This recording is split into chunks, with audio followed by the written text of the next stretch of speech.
For almost 70 years, the Queen has been the head of the most famous family in the world. But one day there will be a changing of the guard. Her son Prince Charles is waiting in the wings. He's certainly the best trained king we're ever going to have. He's been waiting and training for decades.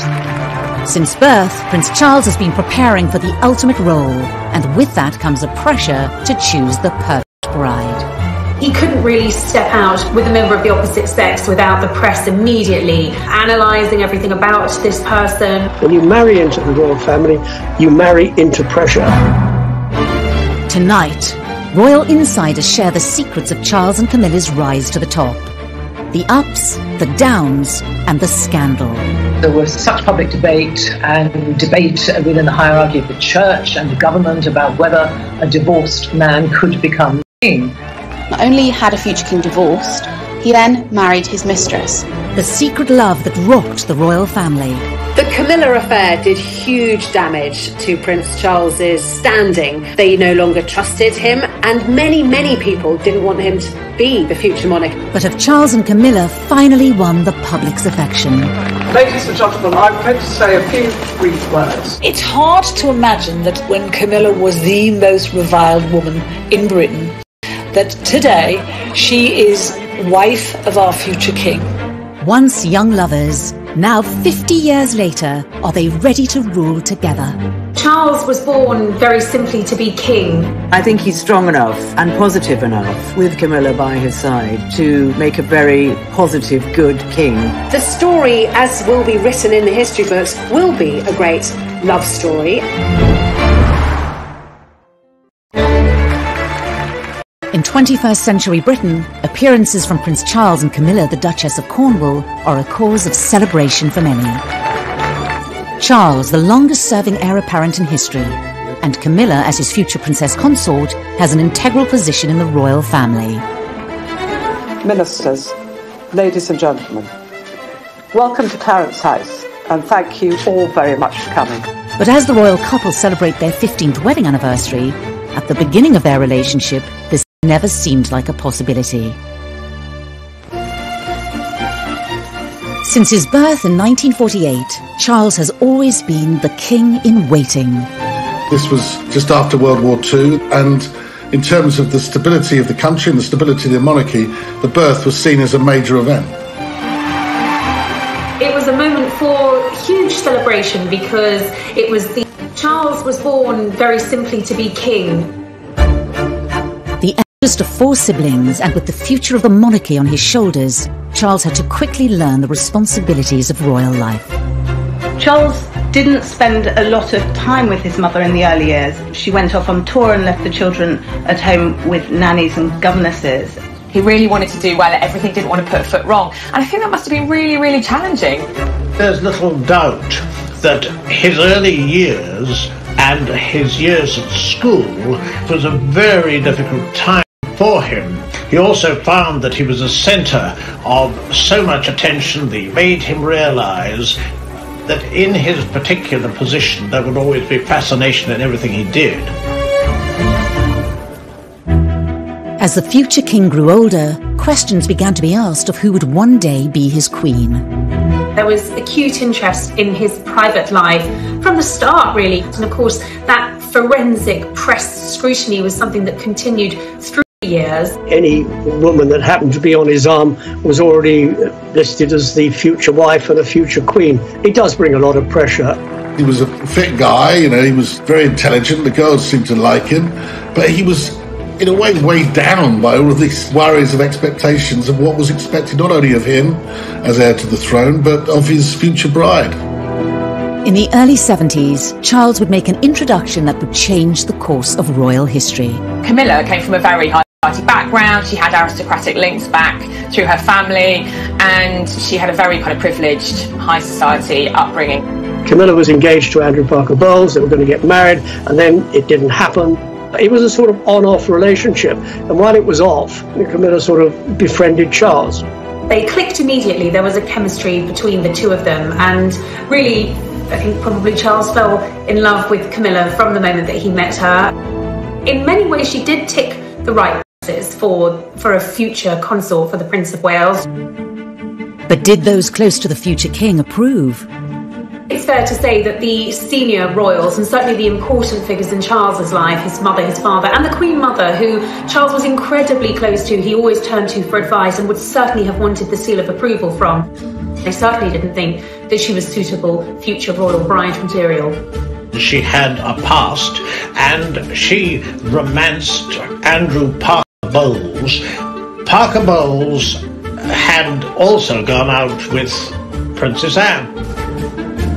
The heir to the throne nearly always was encouraged to go for a wife who was whiter than white, and it was viewed very much that Camilla did have too much of a colourful past. And as for Camilla, his royal duties took him away from her and overseas.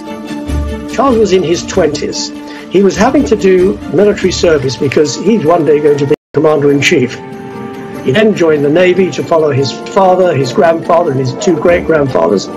And it was very important to him to fulfill that role because that's what's expected of him. With Charles away leading the military life expected of a future king, Camilla moved on. Like a lot of young ladies, they don't like their men disappearing out of their lives. He did disappear out of her life, and she married Andrew Parker Bowles. One can only imagine that Charles must have felt pretty crushed by this news. He'd gone away to serve, hoping that Camilla would wait for him. Certainly he thought that the relationship had legs, even if his family didn't. By marrying Andrew Parker Bowles, Camilla was ruling herself out of ever having a royal future. If she'd even entertained the thought of being queen, she would have thought, well, that's it, I'm waving goodbye to that. Because at that point, of course, in the 1970s, there was no way that a divorcee could ever marry a member of the royal family, let alone the heir to the throne. She remained great friends with Prince Charles. Prince Charles was always around at their house. You know, he's a godfather to their first child. He was almost one of the family. By the late 70s, eligible bachelor Charles was approaching 30 years old, and still without a future queen by his side. It's getting on a bit, isn't it? About time we got married. The media scrutiny grew. He was seen very much as the action man, and a lot of glamorous women sort of came and went. And, the tabloids began to catch on to the fact that this was a bit of a good story. He couldn't really step out with a member of the opposite sex without the press immediately analysing everything about this person. Even though he was very much sought after, that in terms of his connection, in terms of that love, his relationship with Camilla never left him. One of the women Charles dated was Lady Sarah Spencer. An aristocratic family with earls and dukes dating over 500 years and links to Winston Churchill, the Spencer name was an ideal match for a royal prince. Although the relationship with Sarah didn't last, it resulted in Charles meeting her younger sister, Diana. Shortly after the funeral of Lord Mountbatten had been assassinated, Charles had been very, very upset. And Diana said to Charles, I saw you at that funeral and you looked so terribly sad. And he was very touched by this. And there was beautiful young girls showing him attention, and clearly he felt a lot of responsibility too, to fulfill what was necessary as the heir to the throne and get married. Where Camilla had been deemed unsuitable as a future queen, Diana was the proposed at Windsor Castle. He was given more as an ultimatum by his father to either marry Diana or let her go. Diana ticked all the boxes. She didn't have any baggage. She hadn't had any relationships really before meeting Prince Charles. He thought she was the kind of girl he could grow to love. Despite the shortness of their courtship, the palace, press and the public were enamoured by the royal couple. Why have you come here today? To try and get a glimpse of Diana and Charles. Why you say please? Because I think she's just the right person for him. This was an extraordinarily quick whirlwind, but it's what the public wanted. Once they saw Diana, they wanted Diana to be Prince Charles's wife. They were about to marry the Prince of Wales, and one day you would, in all likelihood, be Queen. It's a tremendous change for someone, if I may say, of 19 to make all of a sudden, the transition. It is, but I've had a small run out to it all in the last 6 months. And next to Prince Charles and I can't go wrong. He's there with me. I'm amazed that she's been brave enough to take me on. Shockingly, they'd only met a dozen times before they married. They didn't know each other at all. And I suppose in love. Of course. whatever in love means. So. Most of the world thought they were looking at the future King and Queen of Britain. Everybody likes to think when they get married that they're going to be married for life. It's a fairy tale. I saw for myself, they were in love with each other at the beginning, but somewhere along the line, it collapsed.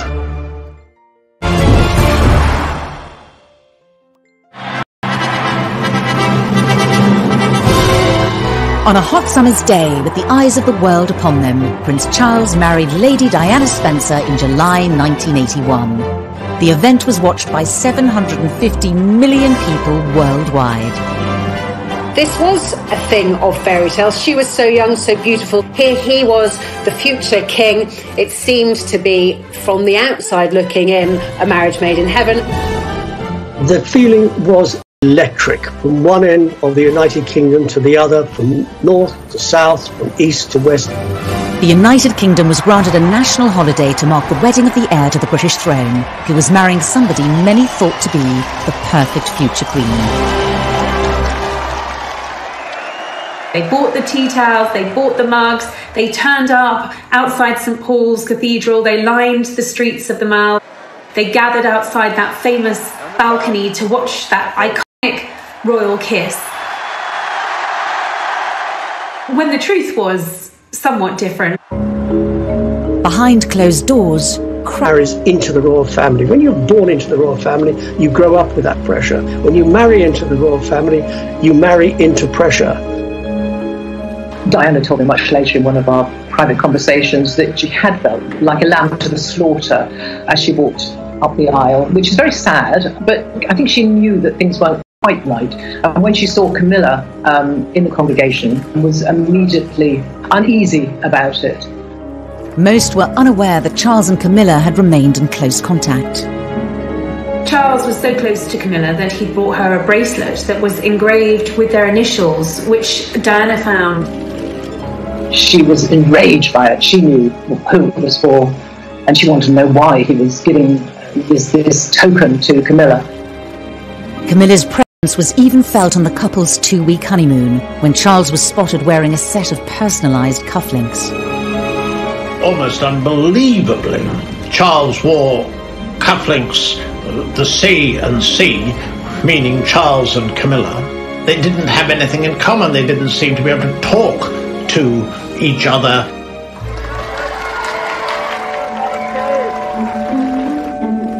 Despite whispers in the press of a rift between the royal couple, within 3 years Charles and Diana had welcomed 2 sons, William and Harry, into the world. Royal insiders pinpoint this as the moment that Charles and Diana's relationship was starting to break down. Charles wasn't the fully hands-on dad that she would have expected, and I suppose that created a distance between the two. She strongly suspected that Charles was still in love with Camilla and hadn't let go of her. Diana felt cut off, she felt isolated, she felt betrayed. Royal tours gave the press a first-hand look at the cracks in the marriage. Diana had asked Charles to come with her to the Taj Mahal, the Temple of Love. And he'd refused. And she was really hurt by that. So she made a point of going on her own. A tour of South Korea in 1992 would prove to be their last overseas engagement as a royal couple. All attention from the British press was focused on any mutual signs of affection being shown between the prince and the princess. They went separately and they left separately, and I think the press really jumped on that and they realised that this was going seriously wrong. But nobody apart from Diana and her intimate circle knew about Camilla at that time. That didn't come until later. Shortly after their return from South Korea, in the year that the Queen dubbed an annus horribilis, Charles and Diana's separation was formally announced by Prime Minister John Major in the House of Commons. To separate. The Queen and the Duke of Edinburgh, though saddened, understand and sympathise with the difficulties that have led to this decision. Charles and Diana were told to continue to carry out royal engagements separately. Diana remained living in Kensington Palace, whilst she also kept her title Princess of Wales. Their Royal Highnesses have no plans to divorce, and their constitutional positions are unaffected. At that stage, bizarrely, they said it doesn't change anything that she's still destined to be the Queen, which was a bizarre thing to say when you look back at it now. Despite them no longer being a couple, divorce wasn't an option for the heir to the throne. Charles, as the heir to the throne, is the future head of the Church of England. The thought that someone who was going to be head of the Church of England could ever be divorced was complete no-no. The heartbroken public were unaware of the reasons behind the separation of their future king and his queen. What do you think of the news today that she's going to live separately from Prince Charles? She's not. That's the first time I've heard that. First time I've heard that. At that point, there were whispers within the palace, within the press, but nobody really had the full story. But within months of Charles and Diana going their separate ways, leaked phone calls seemed to publicly confirm Camilla's relationship with the future monarch. Tabloid newspaper had somehow managed to get access to conversations between the future king and his lover, Camilla Parker Bowles, which were at best described as intimate, although I'm sure the Queen probably had other choice words for the conversations that were leaked. This, after all, is the future king, someone the nation needs to look up to have the utmost respect for, and here he is, on tape, speaking to his lover, telling her that he wishes he could be a Tampax.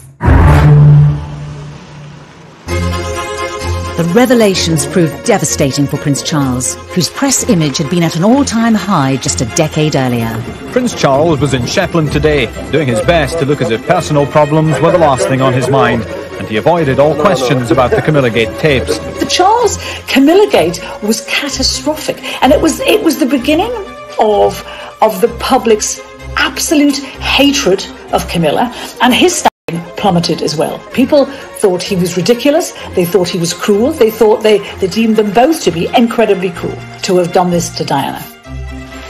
The leaked tapes were the beginning of a public feud between Charles and Diana, later dubbed the War of the Waleses. Charles and Diana fought each other using friends in the press. This was open warfare. In a rare television interview appearance, Prince Charles sat down with broadcasters.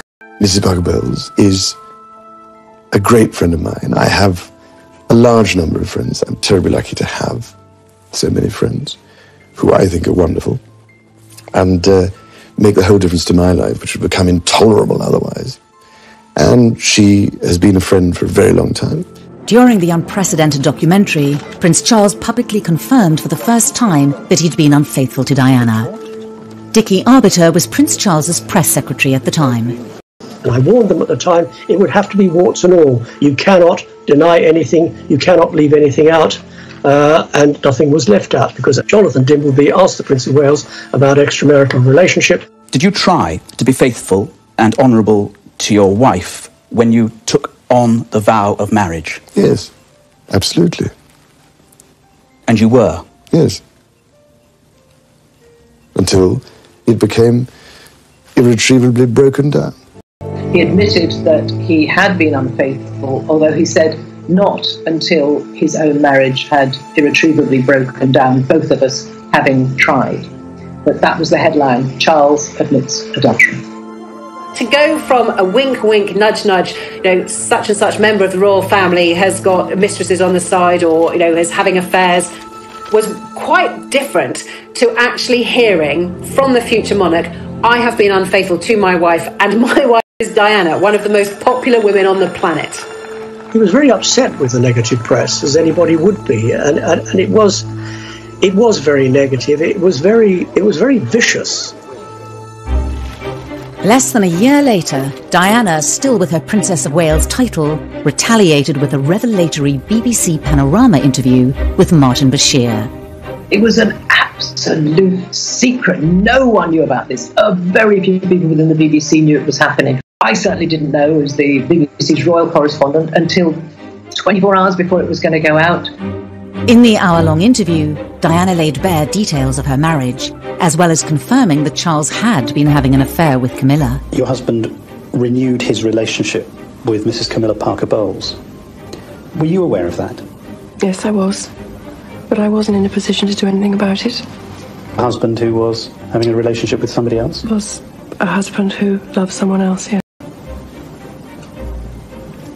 You really thought that? I didn't think that, I knew it. There were some terrifically damaging assertions in there. I think the more damaging in the eyes of the palace was that she questioned Prince Charles's desire and ability to be king. Do you think Mrs. Parker Bowles was a factor in the breakdown of your marriage? Well, there were 3 of us in this marriage, so it was a bit... After the Panorama interview, and she was very contrite, she was very sorry that she had done it, but why had she done it in the first place? It was all this sort of attacking each other, getting back at each other. The scandal rocked the royal family. This is not what the monarchy is supposed to be about, and it had become a complete soap opera. The Camilla affair did huge damage to Prince Charles's standing amongst his people, amongst his subjects, the British public. They felt that he had acted disgracefully towards Diana. They no longer trusted him. And many, many people didn't want him to be the future monarch. In the midst of the public chaos, Camilla's marriage to Andrew Parker Bowles also came to an end. Up until that point, Andrew was more than happy to let Charles and Camilla's affair go on, providing it was in private. As soon as it came out into the public and he was presented as this injured party, he couldn't let it go on, and the couple filed for divorce. Could Charles's reputation ever recover? Had his affair with Camilla ended all hope of them ever being together?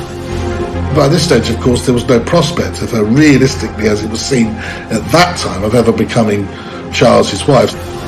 Charles became very well aware that if he was ever going to regain those things, respect, trust, authority, leadership, it was going to be a slow road back to recovery.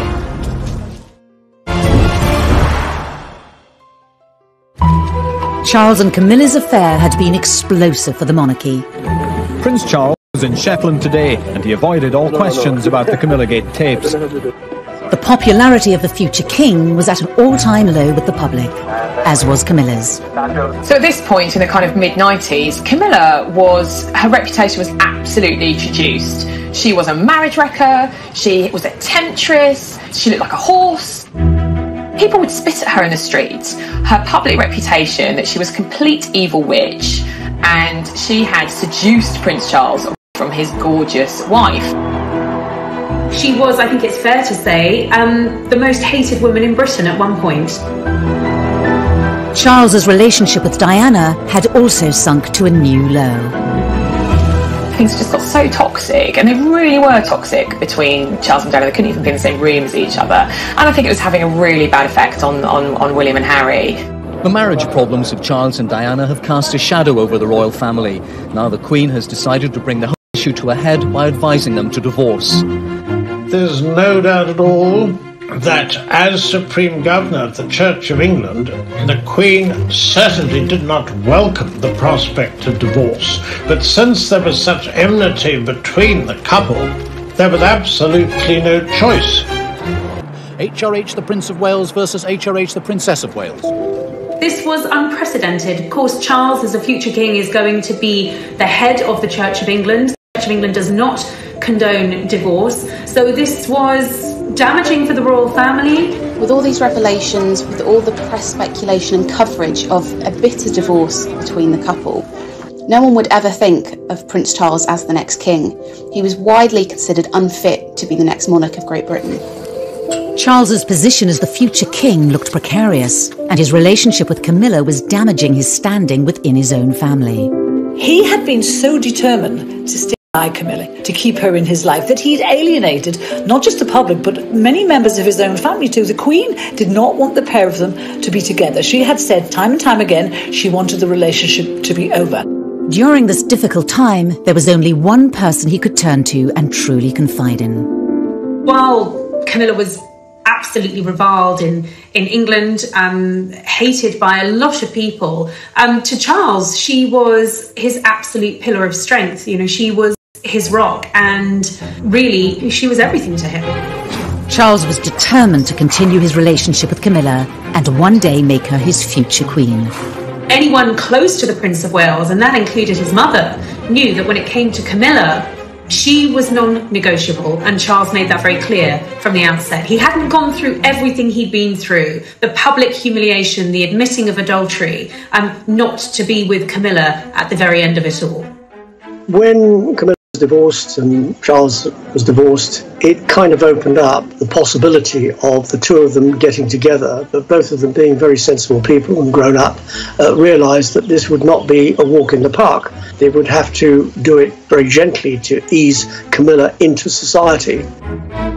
If Charles was to keep his throne and one day end up with the woman he loved, he would have to improve his public image and regain their respect. Charles went into damage limitation and firefighting on a level that, frankly, the palace were probably not equipped to do.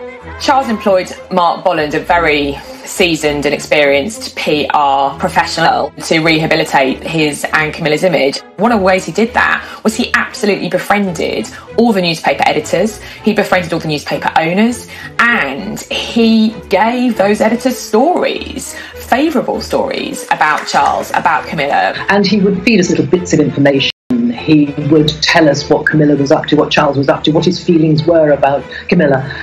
Then Prince Charles and his sons, on their first day together on holiday, appeared, having deliberately and most unusually encouraged the press and television coverage. He was beginning to lay the groundwork for the woman who he wanted to one day be his queen.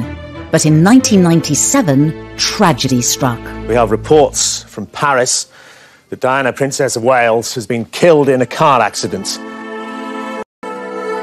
I think that Charles was devastated when Diana died. I think he was racked with guilt. I think also he wanted, as the Queen did, to protect William and Harry. But the monarchy tends to work using precedent. There was absolutely no precedent for the outpouring of grief, which was completely unique when Diana died. But there's no question that Charles' attempts to get the public on side with Camilla were obviously set back. In the face of this national tragedy, it looked like the British public would never accept Camilla as part of the royal family. I think that after Diana's death, I mean, Camilla was abused in the street, was yelled at, she had nasty letters written to her. It was really difficult for her. The size of the challenge that was facing Charles and Camilla was immense, and many people thought it was impossible. People thought if they wanted to be together, they would have to be together abroad, that it could never ever happen within the United Kingdom. A year after Diana's death, Charles restarted his campaign to introduce Camilla as the woman who would one day stand beside him. But he was met with strong opposition.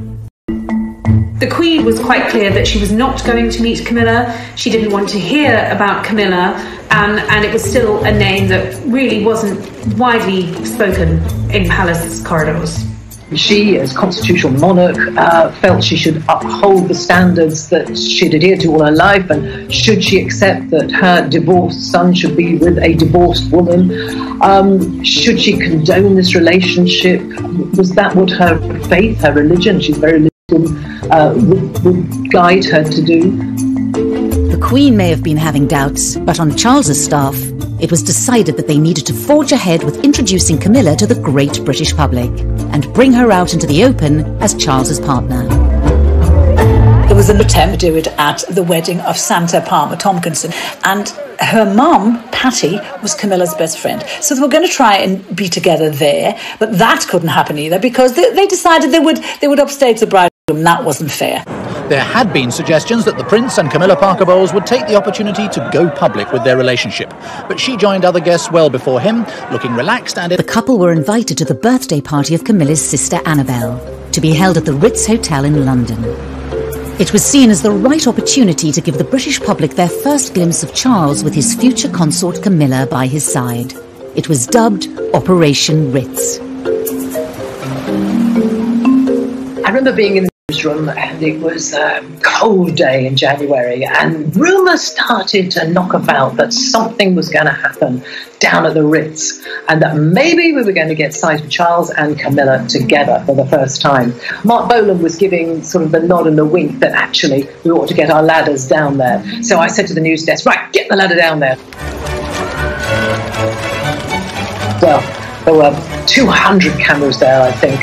Charles and Camilla emerged. She wearing a very neat little black coat, and I remember she had a beautiful choker on at the time, and they stood and they posed for photographs, and those photographs went around the world, and that was the beginning of trying to get the public to like them. Of course, it's only a picture, but last night's coming out was symbolic.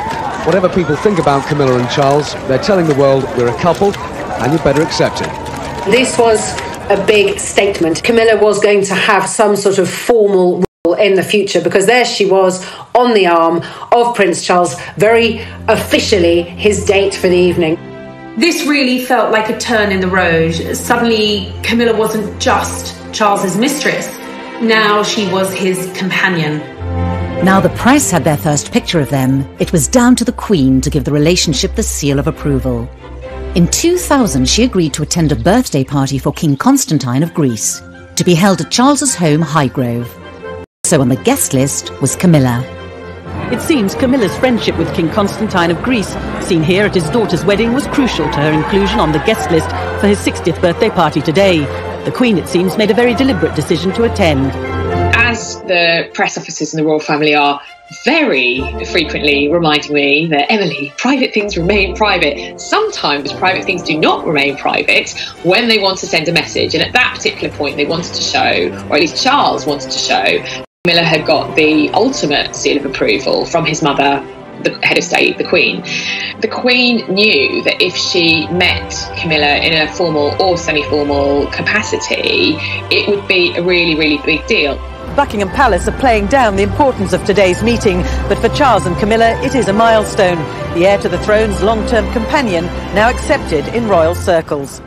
The Queen, of course, would have preferred Charles not to have divorced. She would have preferred him not to have admitted adultery or not to have committed adultery. But she is quite a wasn't going to go anywhere. And I think the Queen then thought, well, we might as well get on with this, and she might as well be welcomed into the family. The meeting with the Queen was absolutely fundamental in the turning point of the public accepting Camilla, because the feeling was, certainly among Charles and his advisors, that if the Queen could accept Camilla and could welcome her into the family, then the public could welcome Camilla too. And that really paved the way for a change in attitude among the public. By the end of the millennium, Charles's popularity had bounced back. But there was still a long way to go for Camilla to be accepted as Charles's future queen.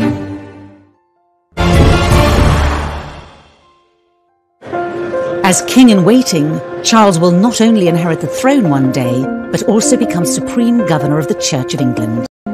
This posed a problem for Charles and Camilla's relationship. By now, they were officially living with each other at Clarence House and Highgrove.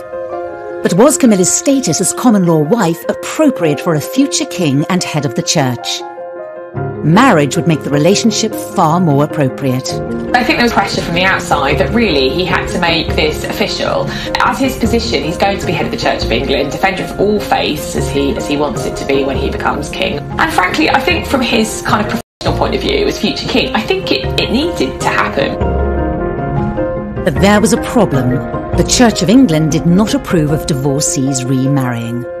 The Prince of Wales is starting to persuade very senior figures, people like the Archbishop of Canterbury, George Carey, that there was a reason for him to be married. Why should the heir to the throne, who would one day be the king, the defender of the faith, why should he be forced to be in this situation where he can't marry the woman he loves?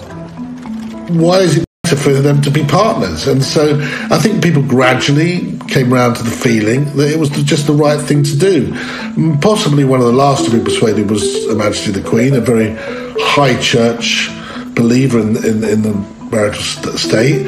But once the church was on side, I think there was no real reason to block it anymore.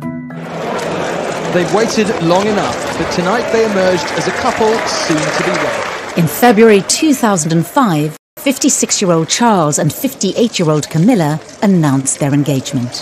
How are you feeling, ma'am? All right. Just all right? I'm just coming down to earth. Did you get down on one knee to propose? The future bride wore a ring that belonged to Charles's beloved grandmother, the Queen Mother. I think Charles had always wanted to make Camilla his bride, his wife. I think he felt that she had endured a lot of real to make her his wife, his bride. This was the first time in history that an heir to the throne would marry a divorcee. The Church of England might have backed the union, but this wedding would have to be very different to all previous royal weddings. Charles and Camilla would need to have a much lower-key ceremony. Having been divorced already, both Charles and Camilla would have found it difficult to marry within the church, so instead they had a civil service at the Windsor Guildhall. This would be the first large-scale event with Camilla at the centre of royal life, and Camilla was nervous at the potential public reaction. She was terrified no one would come. She was terrified she'd be booed. And I remember seeing film footage at the time, about 6 a.m, and there was no one on the streets of Windsor. It was freezing as well, I remember. It was a really, really cold day. She must have been terrified that no one would be there. And, you know, I think as a journalist, I was looking at it and thinking the only reaction to this is going to be national apathy, which is kind of almost as bad as protests. However, by 10:30, the streets were thronging with people. As the Prince and his bride were being driven the short distance from Windsor Castle to the Guildhall this morning, history prepared to record a royal marriage without precedent. TV cameras filmed the moment when Charles and Camilla arrived at the registry office in Windsor for their historic marriage. The ceremony was attended by William, Harry, Camilla's children, and a few friends.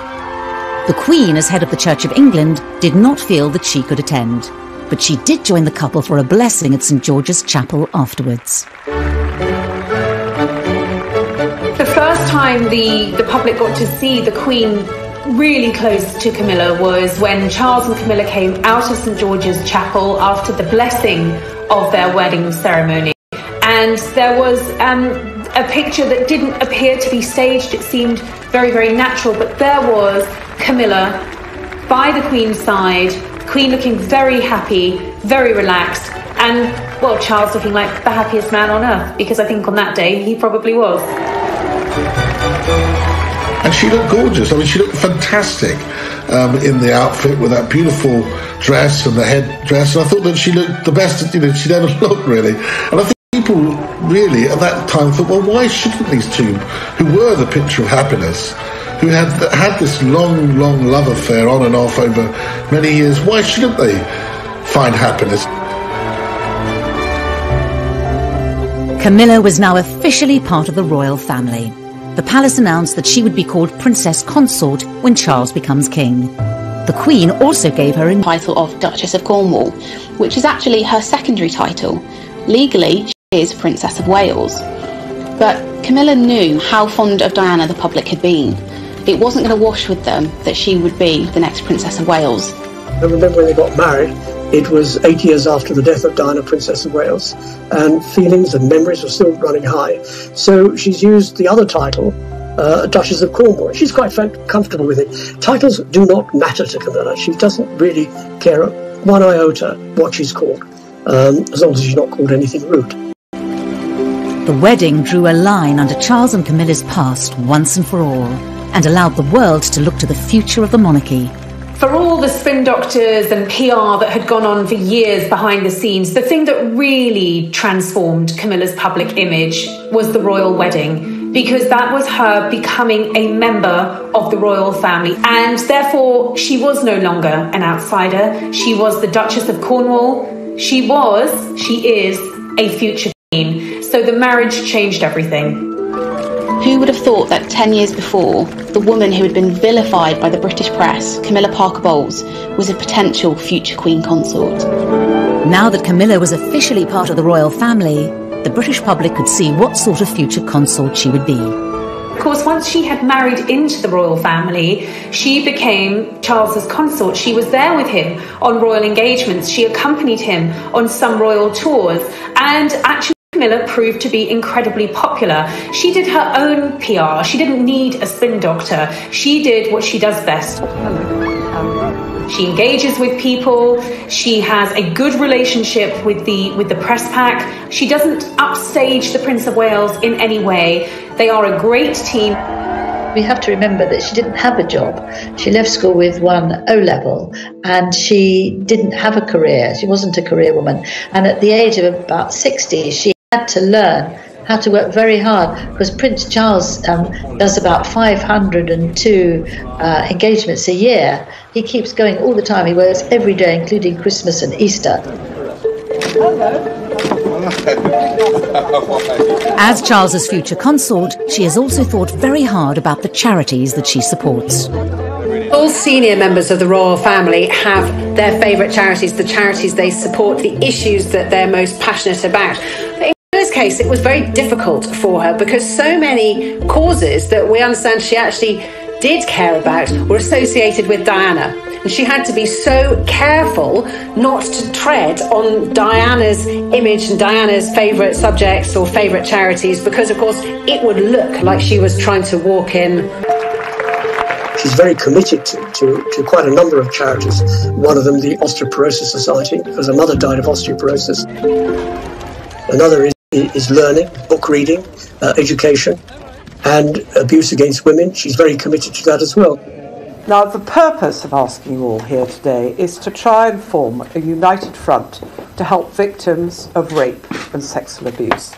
I think Camilla is clearly very passionate about the domestic abuse agenda and about making sure that what influence she has, that she has this platform given to her as a senior member of the royal family, that she's not going to waste it and she's not going to throw it away. And I think a lot of people will admire her for that.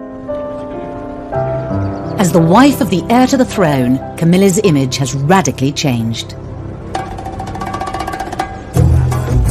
We saw a bit of a makeover ahead of the royal wedding. She lightened her hair, she clearly had a lot of work done on her skin. She was radiant, she stopped smoking, and all of these things to please Charles. And her sense of style changed too. Now we were seeing her in far more regal attire, experimenting with beautiful dress codes. She's a great lover of hats. She really wears hats well. We saw her coming out in jewellery from the royal collection. So really emerging as a royal.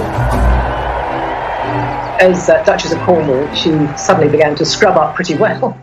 And she wore some beautiful clothes. And she's adopted a style which she wears quite pale clothes, which suits her as she grows older. And she's very smart. I dare say behind doors she probably actually still puts on a pair of wellies and some smelly old jeans and really enjoys dressing down. But she also dresses up very well indeed now. Over the past 2 decades, Camilla's relationship with the Queen has also transformed. Of course, it was a slow burn, and I think that they obviously had to build their relationship. They had to develop that. They have a shared love of horses. They're both outdoorsy. They're both country ladies. It's interesting that when you see Camilla with the royal family, she seems very much at the heart of it. When you see her with the Queen, and they're always giggling, the pair of them, they seem to have a lot in common. And it's just interesting how we've gone from the Queen not wanting her, even as back as 1970, she didn't want her because she was a bit of a gal. And it's precisely because of that now, because she's a bit of a gal, because she's good fun, that the Queen wants her around. At the Queen's Diamond Jubilee, the country celebrated 60 years of the Queen's reign. But it was also an opportunity to clearly show where Camilla was in the royal family's pecking order. When the Queen decided to put Kaying, this is Charles's wife, she will one day take my place, and she is the future of the British royal family. And that marked such a turning point from the women who'd had bread rolls pelted at her in the supermarket as the wicked mistress of the heir to the throne. Of course, it's a terrible cliche to say that a picture paints 1,000 words, but that image tells you that Camilla has come in from the cold. That was a very, very big moment for Camilla.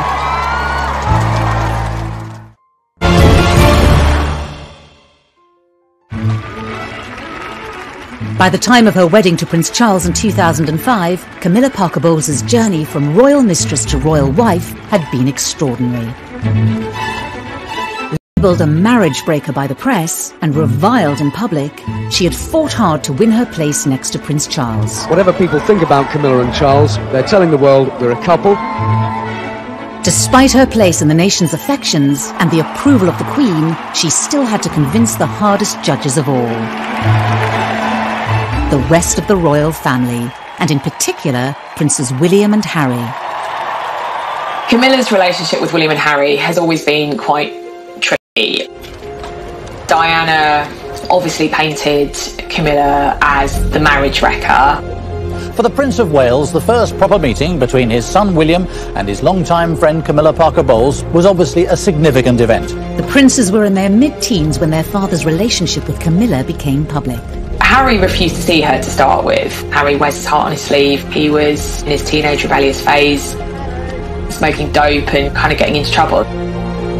But with children of her own, Camilla was well placed to tackle the unique challenges of being stepmother to William and Harry. In the early years after Diana's death, all those boys had was Charles. And we all know Charles was emotionally stunted. So they would have needed a woman to talk to sometimes. And I suspect Camilla was very good at fulfilling that role. William first spent half an hour with Camilla, it's now emerged, and they've got together again since. She knows that she's not their mother. She's never tried to step in and be their mother. She has been there to support them when they've needed that support. So what was, in the early stages, a very difficult relationship has grown to become a very close one. It is amazing how close we've become, you know, I mean, ever since our mother died. She's a wonderful woman, and she's made our father very, very happy, which is the most important thing. William and I love her to bits. 10 years before Camilla married Charles, it was inconceivable that William and Harry would have accepted her into their family. But both princes would themselves bring new people into the royal fold, Kate and Meghan. As a royal outsider herself, Camilla had great empathy for both young women. For Kate in particular, Kate didn't know how to be royal, so she would have felt like an outsider. And in those early days, she was pursued by the paparazzi, by the press. The new bride has experienced it at first hand. She, not William, will be the focus of attention. While Camilla, she knew how it worked, and she was in a very good position to give Kate advice. To the royal wedding, she took Kate for lunch, I think, just to sort of settle nerves and give some good stepmotherly advice. She has been there for the Duchess of Cambridge. Just over 6 years after William and Kate's wedding, Prince Harry announced his engagement to Meghan Markle. Royal watchers talked of her as someone quite unlike the other members of the family, but she had much in common with her future husband's stepmother. In many ways, Camilla had paved for Meghan, in the sense that they were both divorcees, neither of them were royal, but I think Meghan took any criticism of her position personally. Camilla would have been there to tell her not to take it personally, and that this is just what happens when you're an outsider. Throughout her life with Charles, Camilla has always maintained an upbeat public persona in the face of criticism. It's a quality that has rubbed off on Charles. As he edges closer to the throne, Camilla has transformed the way he engages with the public and approaches his duties.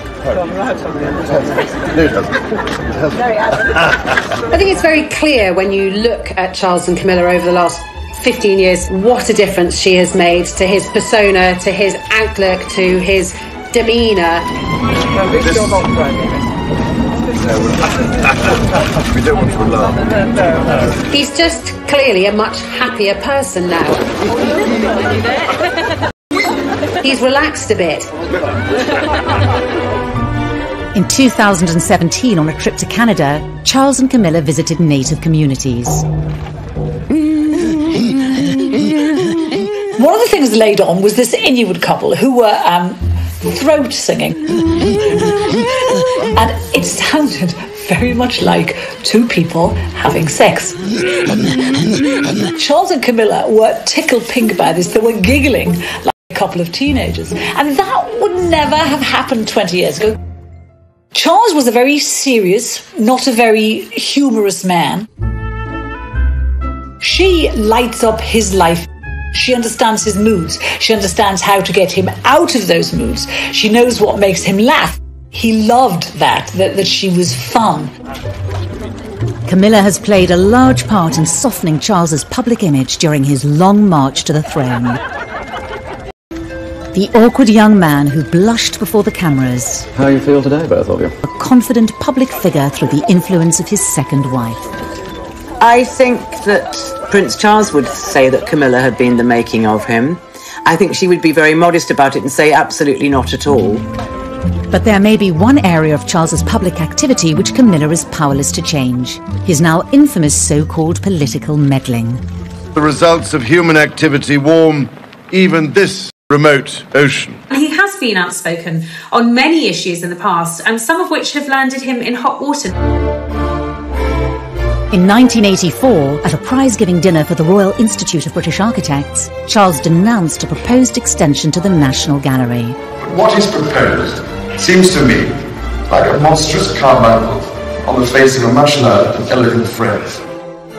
Ever since, Charles has been accused of voicing opinions on areas of British life that some claim he has no right to be involved in. Patients should be able to gain the benefit of the best of both worlds, complementary and orthodox. In 2015, the Guardian newspaper revealed letters written by Charles to cabinet members over policy issues close to his heart. We know he cares about the environment and architecture, genetic engineering, all these things that mean a lot to him. And he's not afraid of controversy. The environment is full of uncertainty. We have made it into a rubbish dump. But he's writing the sort of letters with questions that you and I might ask. We won't get the answer, but he'll get the answer. As Prince of Wales, Charles's outspokenness has been tolerated. But when he takes the throne as Charles III, will it continue? The monarch is not supposed to get involved with politics. It'll be interesting to see how Charles handles this, because he's not used to taking a step back. I think we will see him being proactive and possibly even political, with a small p. But I think it does give us an indication that Charles is going to be a hands-on king. But, you know, the monarchy changes all the time. Maybe he will be allowed to do that if he ever gets to be king. As Charles stands poised to become king, Britain is braced for a different, more political kind of monarchy. But the question remains, when will he take the throne? And when his 71-year wait ends, will Camilla take the title of Queen?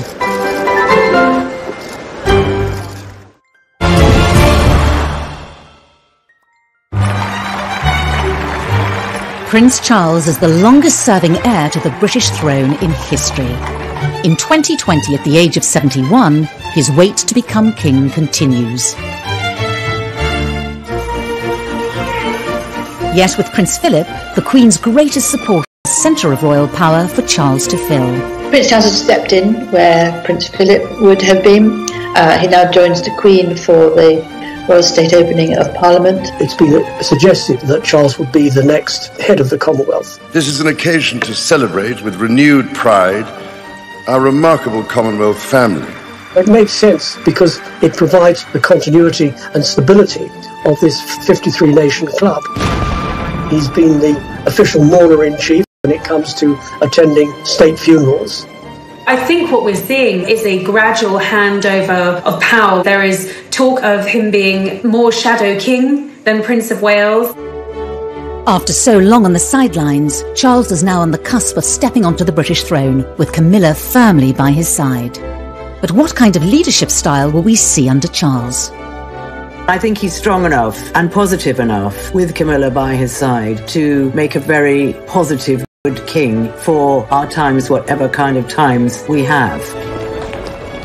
Because of Brexit, because of divisions within the country, Prince Charles is going to have to heal a divided nation and try to make it a united nation. After contracting coronavirus in March 2020, Charles gave a message to the nation, offering solidarity with others affected by the greatest health crisis in a generation. It hinted at what we may see when, as king, he is called upon to speak in times of crisis. None of us can say when this will end, but end it will. Until it does, let us try and live with hope and, with faith in ourselves and each other, look forward to better times to come. Only 2 days after this message, Charles opened the fast-tracked Nightingale Hospital, specially built in London's XL Centre to cope with coronavirus patients. In this dark time, this place will be a shining light. Alongside the Queen's historic address to the nation during the pandemic, Charles's message demonstrated the power of the monarchy to unite in troubled times. As the Queen ages into her 90s, we may see Charles speaking directly to the nation more and more. It has led to speculation that she could hand the throne to him early, effectively abdicating. Abdication still quite a dirty word in royal circles. I don't think she will contemplate abdication unless forced to do so by ill health. The Royal Navy's greatest battleship had been chosen for the voyage to the Cape.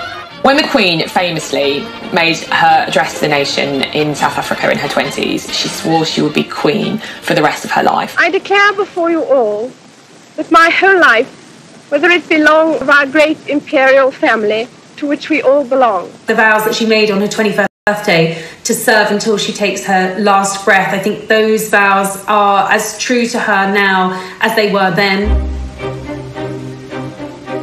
The last time a monarch abdicated was in 1936, when Edward VIII stepped down so he could marry American socialite Wallis Simpson.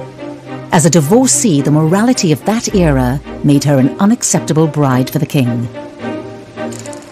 But 60 years later, Britain was more accommodating of Charles and Camilla, both divorced from previous marriages.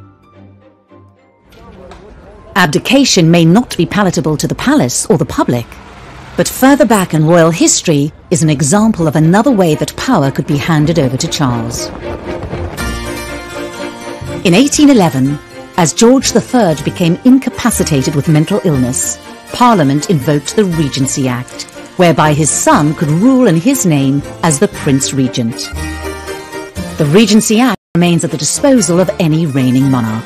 The Regency Act means that she still retains the title, but the next in line, i.e. Prince Charles, will do all the duties for her. I don't believe for a moment that there will be a Regency Act invoked unless there is a serious illness that prevents the Queen from carrying out her duties. There are no signs of that.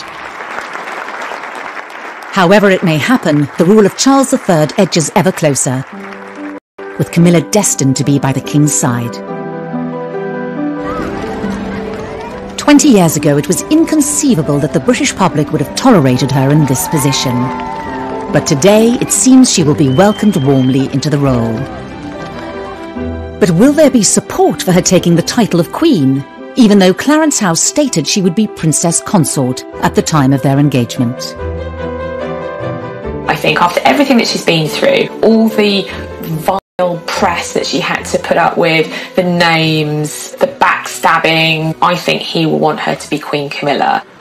There will be some sort of testing the water. There will be focus groups and polling being done to find out if that is acceptable to the British public.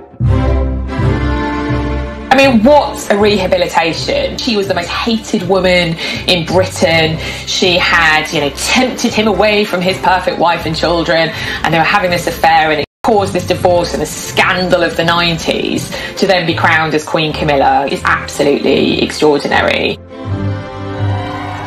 Whether she is called Queen or not, Camilla will be the closest confidant and support for our next king. But who else will be included in Charles's monarchy? They have already been signed. Very clear for quite some years that he wants to streamline the monarchy, and he doesn't want too many members of the family to charge the British taxpayer more than they have to. Although this might be a good thing for the taxpayer and a good thing for the way the royal family work, it's not such a good thing for the charities, because you can't stay involved with all these charities with so few people. With the high-profile departures of Harry and Meghan, followed by Prince Andrew's dramatic exit from official duties, Charles's push for a smaller monarchy is already becoming a reality. We are now at a point where we are almost on a skeletal royal family. It's gone beyond streamlined. We've got the Queen, we've got the Prince of Wales and the Duchess of Cornwall, we have the Cambridges, and of course Princess Anne. Whatever form Charles's inner circle takes, Camilla will be beside him, as she has been for 20 years. Their journey as a couple together has not always been smooth. But it seems for now, destined for a happy ending. The story, as will be written in the history books, will be a great love story, and it will be not only a king in waiting who had to wait 50 years to get on the throne, but also a prince who had to wait decades and decades to get the woman he'd always been in love with by his side.